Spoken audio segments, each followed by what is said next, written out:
day. We as Conservatives see you. We see the heavy bags under your eyes as you work that third shift in a single day, or you're off to drop off Uber Eats again because you need it to pay your rent. We hear the stress and the strain in your voice as you wonder how you're going to pay the rent. We hear also the tone of hopelessness as you wonder whether you'll ever be able to start a family. We hear you, we see you, we are with you, and we are here to offer you homes, jobs, and hope. Oh, yeah. Back. When people look to our leaders, not for applause lines, corporate buzzwords, social media clips, but for honesty, humility, seriousness, they look to this chamber and ask whether those entrusted with power truly understand the weight of the burdens on the shoulders of the people. Now is one of those times, because Canadians are tired. They are exhausted, not because they don't want to work, but because they bear the burden of an extremely expensive government that takes too much and returns too little, that focuses on its own obsessions rather than on the needs of the people who pay the bills. Those Canadians who pay the bills, the ordinary Canadians, no, the extraordinary Canadians, who build the homes, who swing the hammers, who frame our buildings, who drive our trucks, who invest in our businesses, who mortgage their homes to start new enterprises. Those are the silent voices whose murmurs of pain and suffering have grown louder and louder without any heed from government. They needed hope yesterday. They needed relief. They needed evidence that someone in this government had heard them, believed them, respected their sacrifices, and was finally prepared to act in their interests instead of the government's interests. Instead, they were met with the most expensive failure in modern Canadian history. This Prime Minister, the figurehead that the Liberals had paraded in front of Canadians as a new guarantor of discipline, competence, stability, the man we were told would clean up the Liberal mess, has brought a bigger shovel and dug a deeper hole. Far, far deeper. For nearly a year, the Liberals and their supporters told us that this Prime Minister was different than the man he had advised for the preceding 5 years. Smarter, more responsible, that he would be the adult in the room. But even before the budget was presented, the promises were all broken. It was revealed that the mythology was false, because this budget confirmed the truth. Until this government, in this government, there is no discipline, no restraint, no plan, only politics, posturing, and pain for the people who do the work, pay the taxes, and hold the country together. Expensive in Canadian history. With a $78.3 billion deficit, his is twice the size that Trudeau left behind, $16 billion bigger than he promised, the biggest by far outside of the COVID period. And over the 5 years that follow this budget, the Prime Minister expects to add $314 billion of new debt. That is a third of $1 trillion, or 20 grand for every family in Canada. Think about that.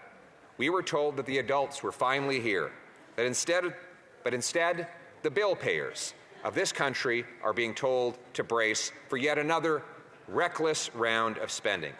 $10 million of new debt added every single hour. Every hour, Canadians trim groceries, delay children, move in with their parents, take on second jobs, while the government indebts them $10 million an hour. Not for homes, not for prosperity, not for any benefit of the people, but for the survival of the government itself.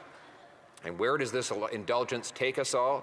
The national debt is now $1.35 trillion. To put that into perspective, that is by far the highest in Canadian history.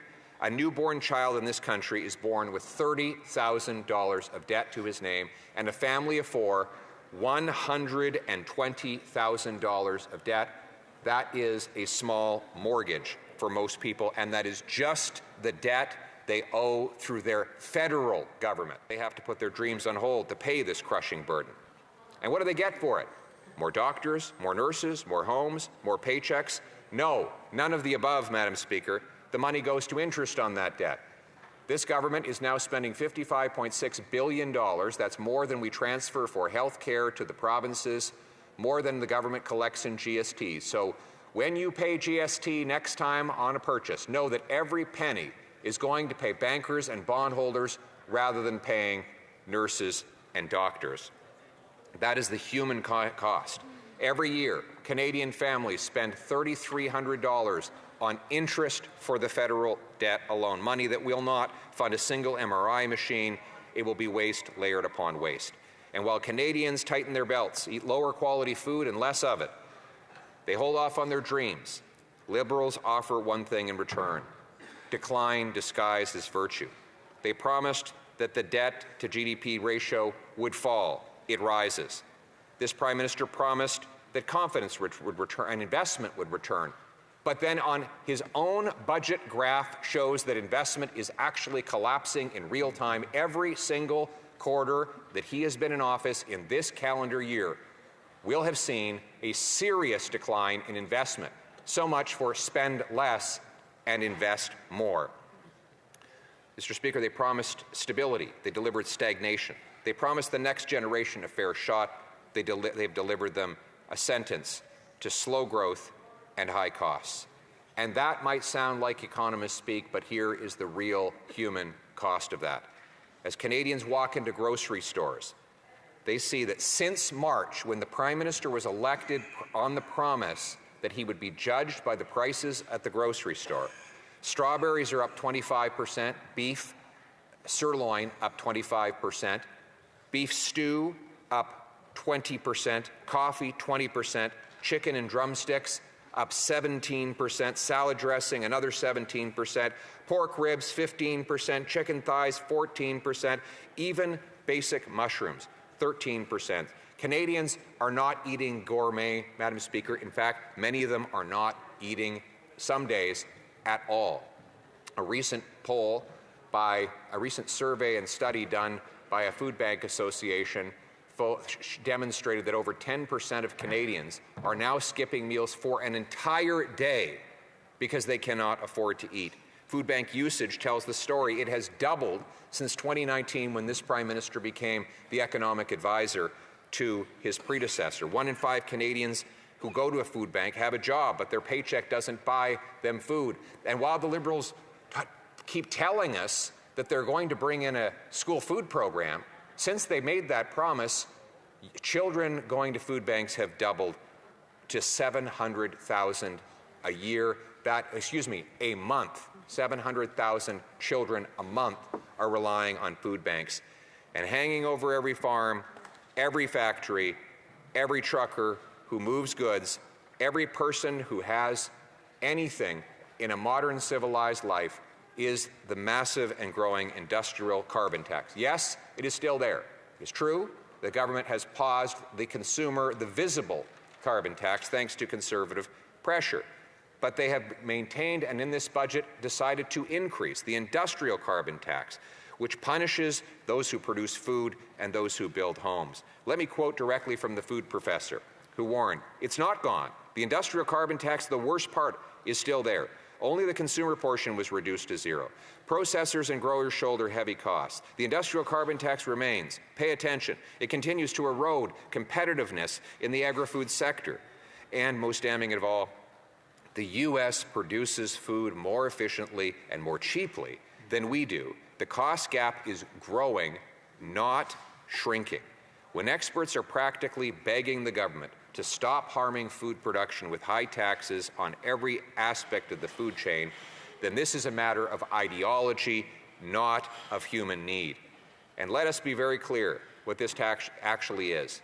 It is a levy on the steel and the tractor that rolls across our fields.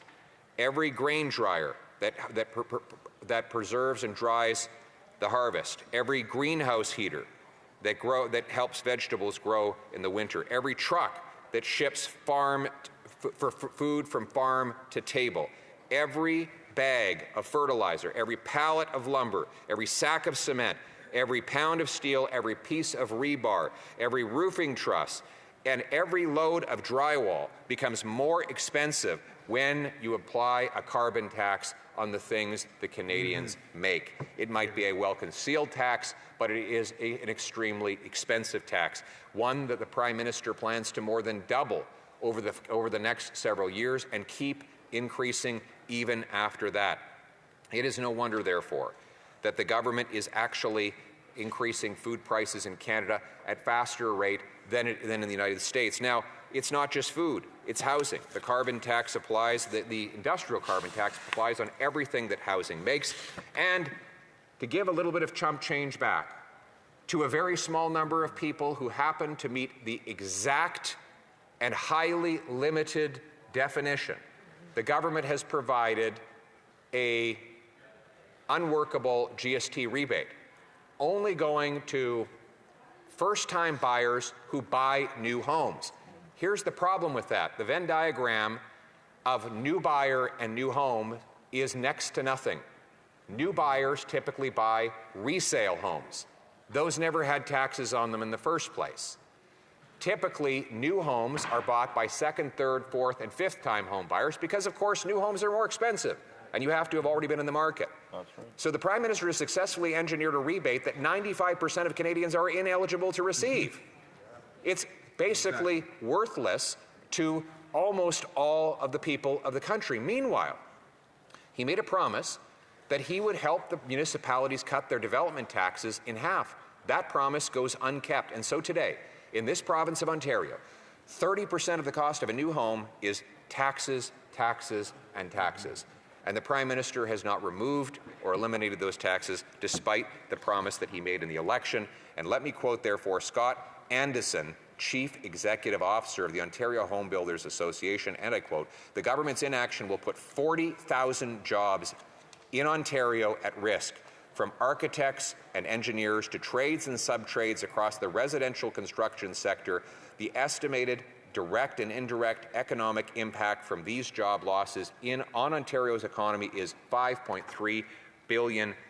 Meanwhile, our tradespeople are losing their jobs because homes are not getting built. Home building is collapsing after the Prime Minister promised that he would double it. Yesterday's budget makes the problem worse. We're failing to remove the taxes that were already there while piling on the new and more expensive industrial carbon tax. But what is most galling of all is the wordplay. Bonjour tout le monde. Hello, everyone up there. That they use to justify it all. They say, we're not spending, we're investing. This sounds like a new buzzword, but it's actually very old. The Prime Minister Justin Trudeau claimed that he was going to invest when he promised a small deficit of $10 billion that would be gone in 3 years. Remember that? He said the budget would balance itself. Now, I don't say that derisively because he actually had a well-thought-out chain of steps that he believed would happen.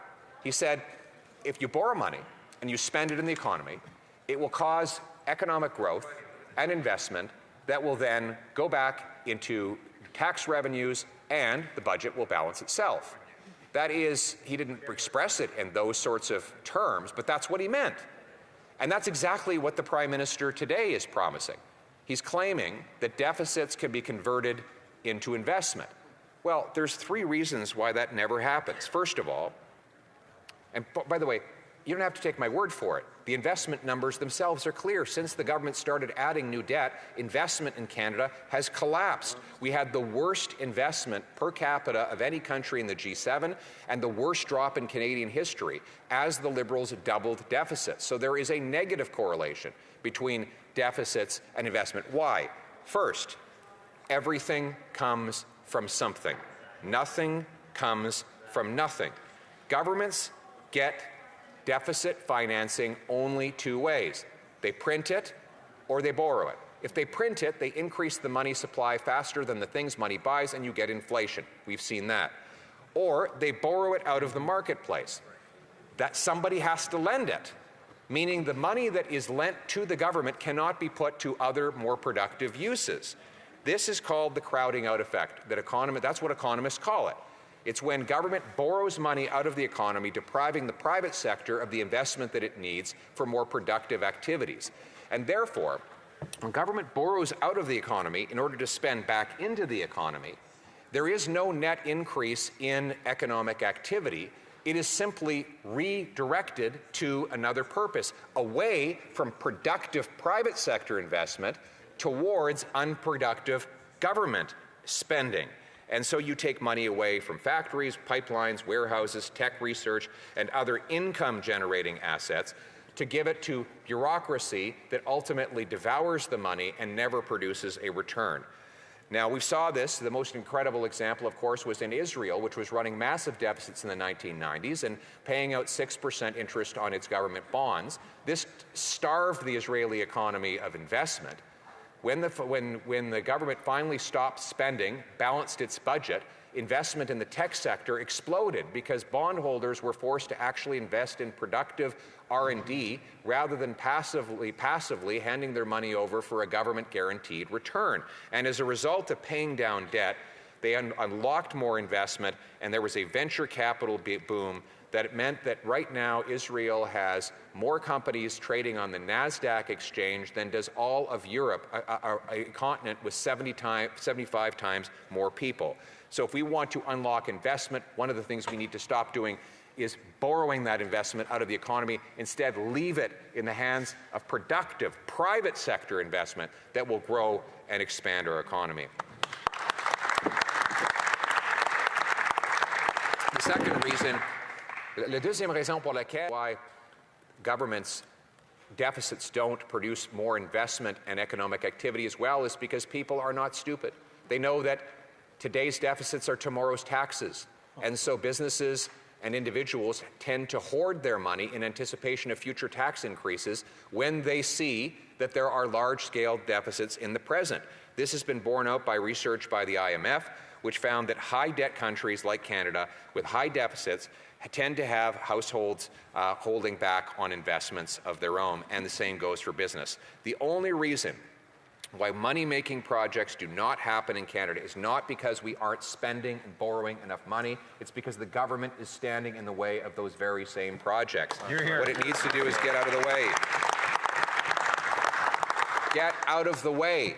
Get out of the way and let mines be dug in 2 or 3 years approval time. Get out of the way, approve pipelines that can go to the coast so that we no longer have to give all of our oil to the Americans at discounts. Get out of the way, grant rapid permits for LNG plants, massive plants that are $30 or $40 billion, totally funded by the private sector and massively profitable because the price for a million metric British thermal units in Canada is $3, where in Asia it's over $10. We can make enormous amounts of money if the government will get out of the way and let these things happen. But of course, that would be no fun for the government. Nobody wants written on their tombstone, here lies politician Smith. He got out of the way. They all want to say he built this thing, he built that thing with other people's money, right?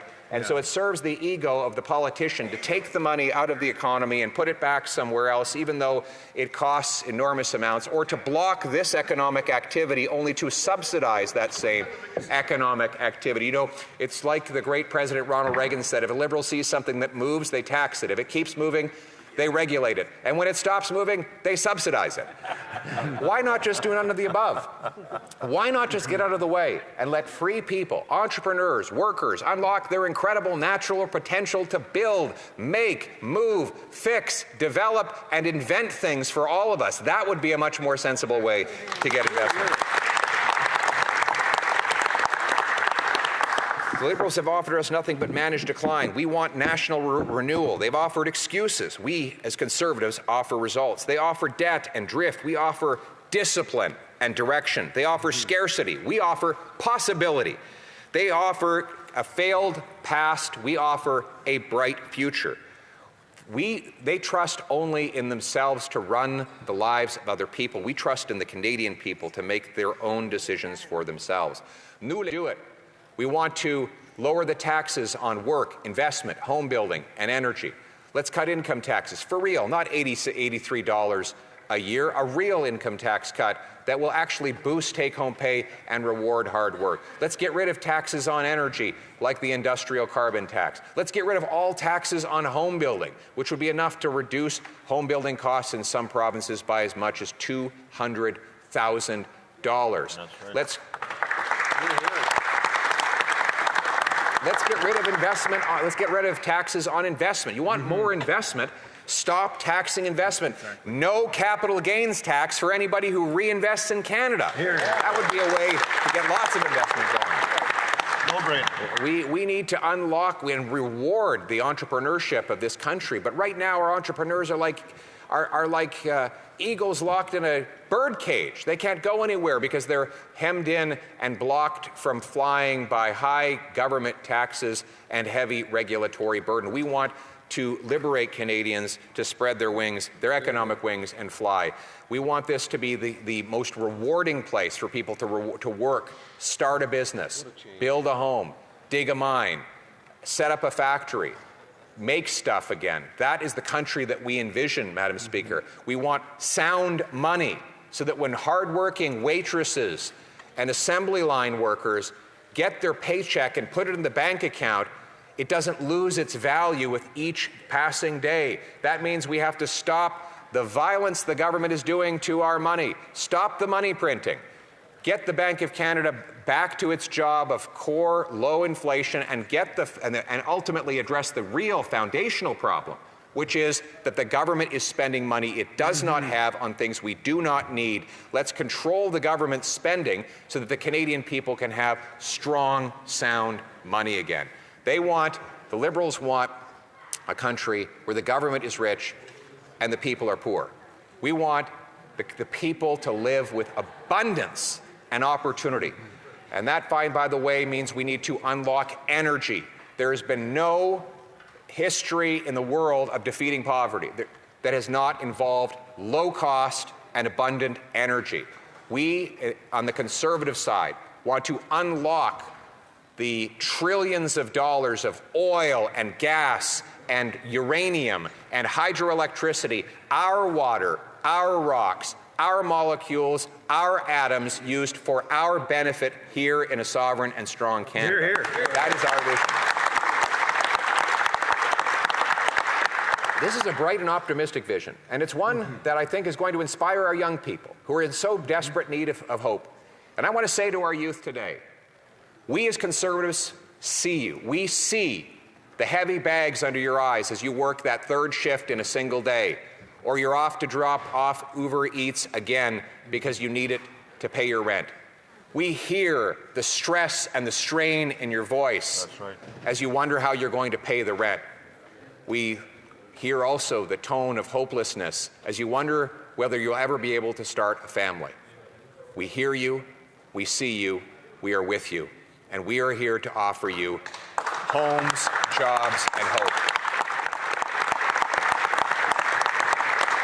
Our young people will once again be rewarded for their ambition, their hard work, their ingenious activity, their contribution to our country. Their hard work will once again be liberated to their own benefit and to the benefit of all Canadians. We are not here to tell our youth who have done nothing but sacrifice since their teenage years that they need to sacrifice more at the altar of a costly, confiscatory, and expensive Liberal government. The hard work of our young people should go to their benefit. This should be a land of promise, freedom, and opportunity for our youth. And so we reiterate that what this country needs is an affordable budget for an affordable life for all of our people, in a country that rewards hard work, unlocks entrepreneurs, a nation not of bureaucrats and busybodies, of rulers and rule makers, of gatekeepers and grandees, but instead a nation of adventurers and artists, of entrepreneurs and explorers, of workers and warriors, of pioneers and patriots, all united to restore the promise of Canada that anyone from anywhere can do anything, that hard work gets you a great life on a safe street in a beautiful house under our proud flag, Canada First, Canada Forever. Merci beaucoup. Thank you very much.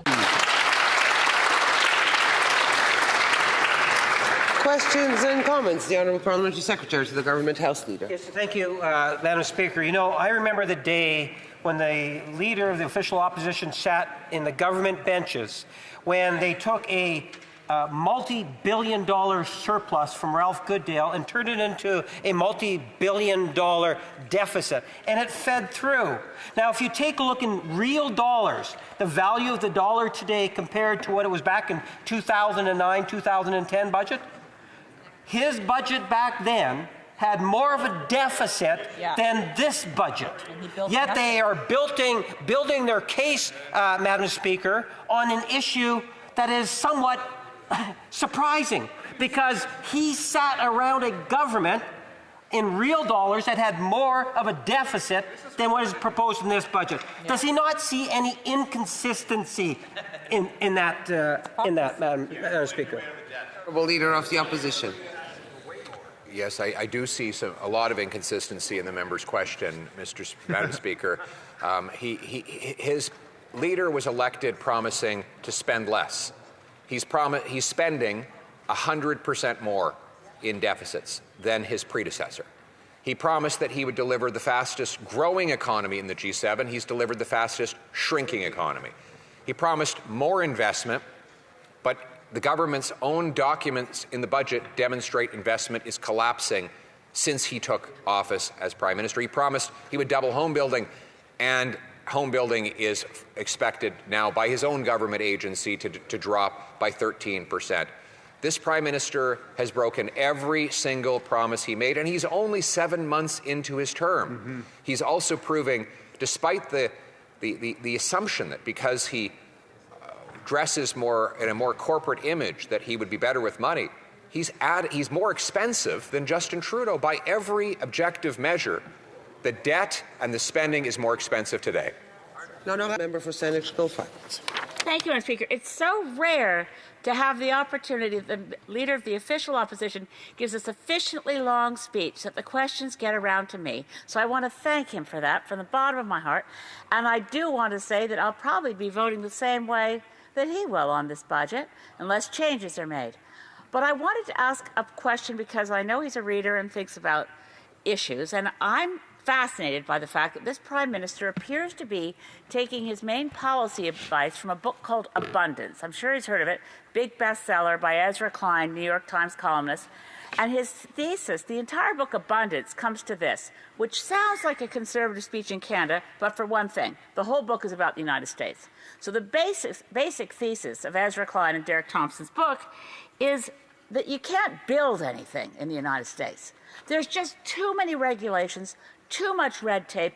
Nothing gets built in the United States. The book isn't about Canada. And I'm fascinated by the fact that this particularly popular book, particularly with some folks like the Prime Minister, is leading us astray in terms of what it really takes to incentivize investment in Canada. I wonder if the Honourable Leader of the Official Opposition has had a chance to have a look at why you can't build anything in the United States despite MAGA and all of Trump's efforts. Honourable Leader of the Opposition. Well, first of all, I have to say that this is the first time anyone on that side of the House of Commons has congratulated me for speaking a really long time. So thank you for that. I didn't expect that. Secondly, I haven't read the book Abundance, but frankly, the member opposite says that you can't build anything in the United States. Well, the economy there is actually growing. The most recent quarter, it was up 3.4%. And in fact, this budget, published by this government, showed that if productivity gains had been the same in Canada as they had been in the United States from 2017 to 2023, the average Canadian family would be $11,000 richer today. Why are we not more productive, even though we have the best workers in the world? Because our economy is starved of investment. We have the lowest investment per capita in the G7. The worker in Canada gets $15,000 of investment. The American worker gets $28,000. You need to unlock the massive power of free enterprise if you want to change that to the benefit of the worker and the entrepreneur here in Canada. Honourable Parliamentary Secretary to the Government House Leader. Yes, Madam Speaker, to show some contrast between the Conservatives and the Liberals, let me highlight the fact that the leader of the Conservative Party made reference to the National School Food Program. And he indicated, and we've had members of his own caucus that have said that it's an absolute garbage program, Madam Speaker. so disrespectful. Since I've been a parliamentarian, I have heard, and this is over 3 decades now, the need to have all children being fed in schools because children cannot learn on an empty stomach. Yet the Conservative parties are saying no to that. My question to the member is, would he not agree with Joe Clark when Joe Clark said that he never left the party left him? We are so far to the right, and that's what we have seen with the Conservative Party today, Madam Speaker. The Honourable Leader of the Opposition. Madam Speaker, since the Liberals brought in this program, the number of kids relying on food banks has actually doubled to 700,000. So obviously, and by the way, according to their own government data, 90% of kids do not get any meals at all from this program. It's not clear that what happens with the remaining 10%. And speaking of, remember used the term garbage. There was a Facebook page called the Dumpster Diving Network of Canadians who share tips on how they can literally jump into dumpsters and pull out a meal because they can't afford groceries after 10 years of this government. That is the garbage policy that we were referring to. The Honourable Member for Bruce Grey Owen Sound. Thank you, Madam Speaker. So my question to the Honourable Leader of the Opposition is the concerns that I have about this budget. The Honourable Member for Bruce Grey Owen Sound. Can I ask the Honourable Chief Government Whip to let the Honourable Member for Bruce Grey Owen Sound ask a question? The Honourable Member. Thank you, Madam Speaker. My question for the Honourable Leader of the Opposition is around the future and the youth. I have a 12-year-old daughter. I know the Honourable Leader of the Opposition has young children, and I am actually scared of the state of our nation in future years with this incredible large deficits and national debt that this Liberal government's putting onto our future generations. And I'd just like the Honourable Leader to comment on that, the impact that it's going to have not only on his children, my daughter, and the youth around the country, but what else he's hearing for young people from across Canada with respect to the state of the country. Leader of the Opposition. A great and a very important question, and to thank the member for his service to the Canadian Armed Forces in a very distinguished way. He indeed is a proud father, as am I, and we both worry about our kids and what future they will have in this country. A third of Canadian youth believe they might have to leave this country because they cannot afford to live here. This is an astonishing statistic. After housing costs have doubled, we now have by far the most expensive housing in the G7, which is insane because we have the most land to build on. My message to Canadian youth is you don't have to live this way. It doesn't have to be like this. We can do better. We can bring you a life of opportunity and freedom. Look forward to that opportunity. We'll wrap it up right there, gang. My name's Aaron. This is Canadian Looney. We cover Canadian federal politics right here. I work very hard at this channel. I spend 84 hours a week at least at this because it takes a long time to watch all of the real politics stuff from the House of Commons. I follow the legacy media news also to filter the propaganda that they're tossing at naive Canadians, Liberal voters, people like that. I invite Liberal voters to watch my channel. You will learn something about Canadian federal politics right here about the duping that the legacy media pulls on you. I don't really blame Liberal voters for being naive. They just believe the news or whatever their sources that they're watching tell them. That's not the case. There's a lot of duping and deception going on. Watch my channel. You will learn more about what's really happening, and I doubt you'll be a Liberal supporter after you see these guys in action on the House of Commons floor, in the committee meetings, in the scrums. We do cover legacy media. We'll watch what goes on there too. So that's it, Aaron. Like, share, subscribe. I really would appreciate your subscription. We're not going to try to sell you anything here. I'm not going to try to sell you a stupid sticker. Let's just learn about Canadian federal politics. That's it. Let's save our country. There's still time left. That's it. Thank you all very much for watching. We'll catch you in the next video. Again, I appreciate everybody that does subscribe and just watching the video. Share this with somebody if you really enjoyed it. We'll catch you in the next one. Ciao for now.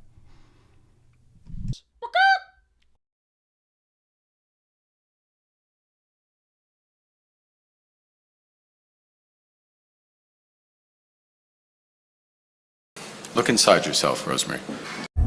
It's time for a change in this country, my friends. A real change. Now I have a question. Who's ready? How many kids did you molest with Jeffrey Epstein? More than just elbows. Honorary I am a European, European. actually. Oh, you are? Yeah, Oh, yeah, oh. Irish citizen. Yeah.